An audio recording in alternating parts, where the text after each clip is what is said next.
Bonjour les amis, on se retrouve pour une nouvelle vidéo avec la présentation d'un jeu. C'est l'oracle des zodiaques, écrit et illustré par Faith Mélusine, Astrologie et sagesse divine du Panthéon grec aux éditions Erol. La boîte est magnifique, je ne sais pas si vous voyez ici les dorures, mais j'avais encore pas de jeu avec l'astrologie. Donc ici, je ne sais pas si vous voyez les brillants.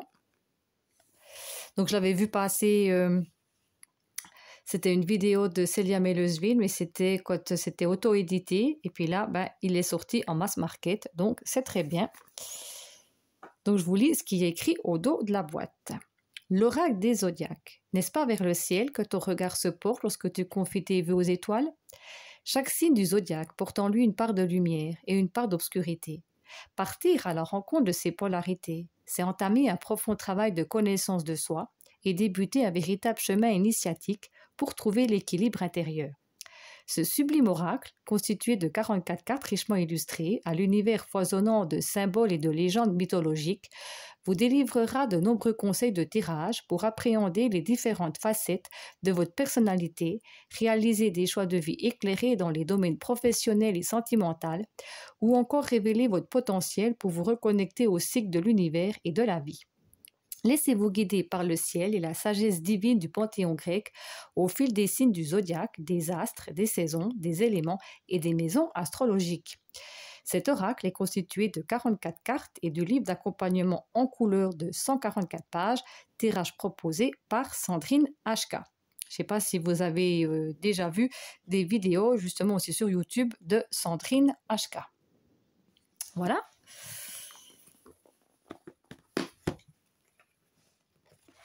Donc, il y a un livre, les cartes, donc un petit mot si vous avez un souci avec votre coffret. Et puis ici, il n'y a personne qui soit né sur une mauvaise étoile, il n'y a que des gens qui ne savent pas lire le ciel, le Dalai Lama. Donc ici, vous avez les signes astrologiques, donc ça brille, voilà. Nous allons d'abord découvrir ensemble le livre, Astrologie et sagesse divine du Panthéon grec. Donc, vous avez la table des matières. Moi, c'est Anne-Lise et j'ai choisi de m'exprimer à travers les arts. C'est en toute humilité que je te livre ce travail d'une année qui m'a aidé à y voir plus clair en mon véritable chemin initiatique, plein d'amour et de reconnaissance. Puisse cet oracle te guider et t'accompagner à ton tour. Donc, vous avez une introduction. Vous avez justement l'étude de ton thème astral. Il faudra que je fasse tout ça. La mythologie comme outil de développement personnel. Comment fonctionne l'oracle des zodiaques. Donc, il est tout en papier glacé. Les conseils donc, de tirage de Sandrine.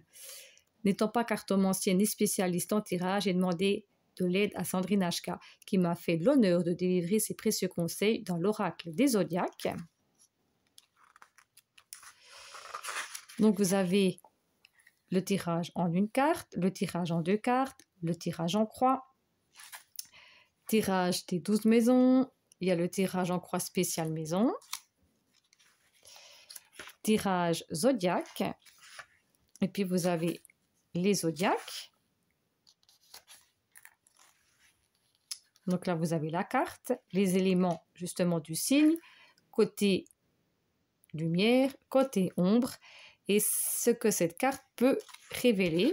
Donc ici, vous avez pour les signes astrologiques. Après, vous avez les saisons. Donc, il y a donc printemps, été, automne, hiver. Puis, vous avez les astres. Donc, avec le soleil, la lune, Mercure, Vénus, Mars et les autres. Après, vous avez les cartes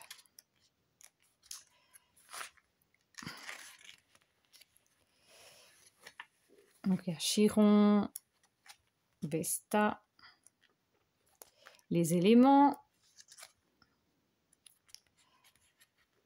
l'eau, la terre, le feu, l'air. Et puis les maisons.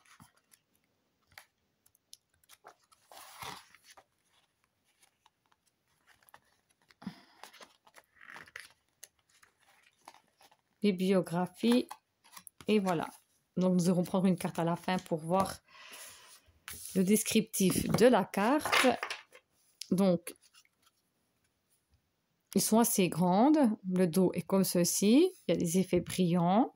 C'est doré. Je vais vous montrer la grandeur de la carte pour faire une idée d'un tarot normal.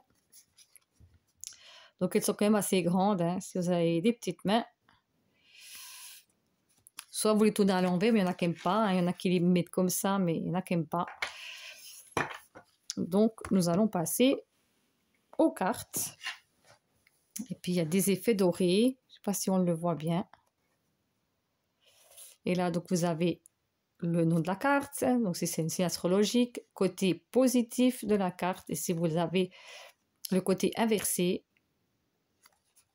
Voilà. Donc, nous allons commencer avec le bélier. Le taureau. Gémeaux. Cancer. Lion. Vierge. Balance. Scorpion, mon signe astrologique. Sagittaire. Capricorne. Verseau. Moi, je le trouve beau, en tout cas, Poisson. Les saisons, printemps, été, automne,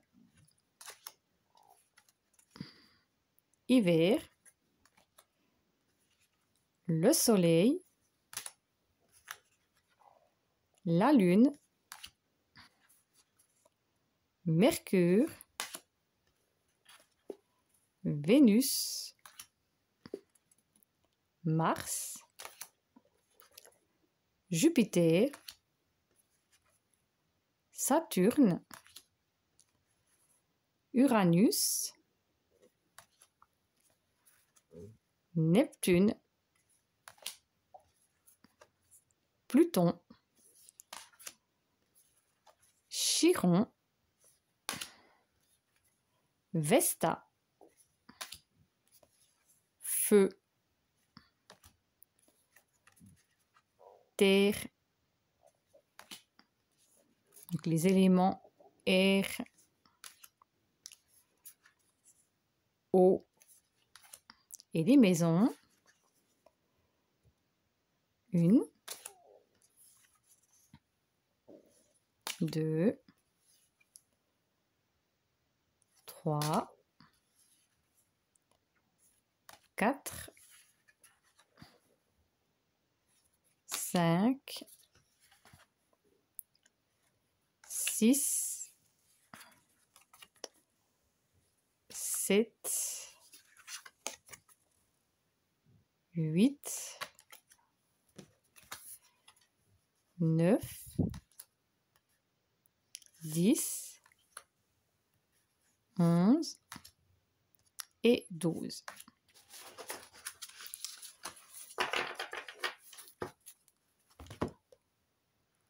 Donc, nous allons mélanger les cartes. Donc, c'est vrai qu'elles sont assez grandes, mais elles se mélangent bien. J'aime bien le bruit qu'elles font.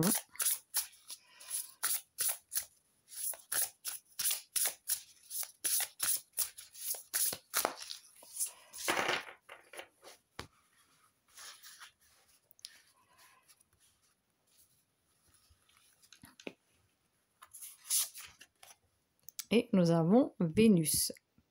Passion, désir, en positif. Enfin, en positif, c'est tiré à l'endroit.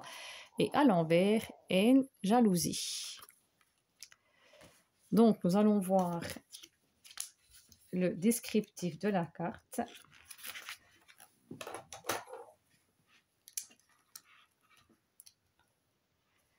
Alors, Vénus, domicile Balance, diurne, Taureau, nocturne, maison astrologique, maison 2 et 7, vie intérieure, le principe d'amour de la vie. Sa position dans le thème astral viendra renseigner notre sensualité dans notre vie affective et amoureuse dans son ensemble, mais également tout ce qui va être attaché à nos élans créatifs, nos partenariats, notre goût pour les bonnes et belles choses. Passion, désir, comme j'ai dit en côté droit, côté à l'envers, haine, jalousie. Sa lumière. Vénus s'incarne dans la jouissance et le plaisir charnel d'un rapport amoureux. Elle séduit, envoûte et symbolise à elle seule le désir et la passion. Le désir est l'élan vital fondamental, moteur des motivations. L'astre règne en Taureau et, par là même, sur les plaisirs simples de la vie terrestre qui sont là pour t'apporter joie et bonheur. C'est bien grâce à eux que tu fais également l'expérience de l'amour et de l'estime de soi, essentielle pour la poursuite de la vie. Vénus gère également ton rapport à l'argent et la valeur que tu t'accordes à toi-même, mais, domiciliée en Balance, se fait aussi la gardienne de ta vie sociale. Elle t'apporte harmonie et équilibre entre toi et l'autre. Elle t'aide à tisser des liens en te permettant de propager cette joie de vivre.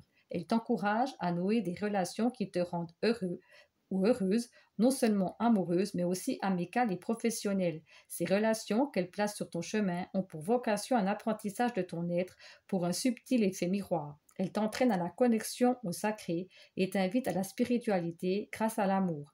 L'amour, c'est avant tout une présence divine qui s'incarne en nous.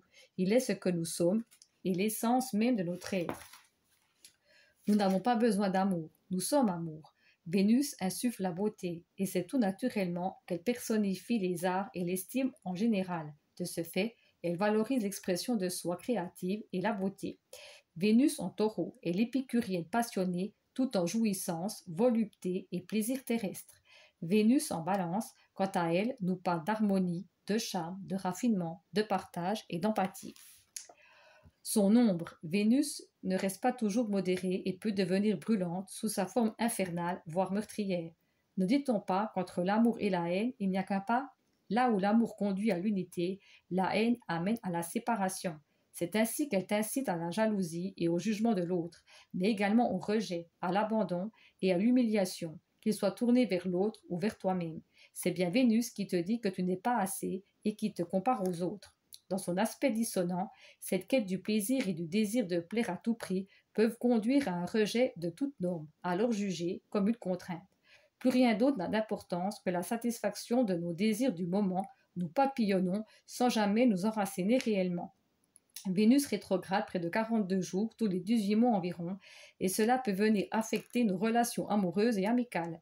Toutes ces qualités semblent engourdies et troubles. Aphrodite. Selon Hésiode, Aphrodite serait née de l'écume de la mer de Chypre, à l'intérieur de laquelle Cronos a jeté le sexe d'Ouranos qu'il venait de trancher.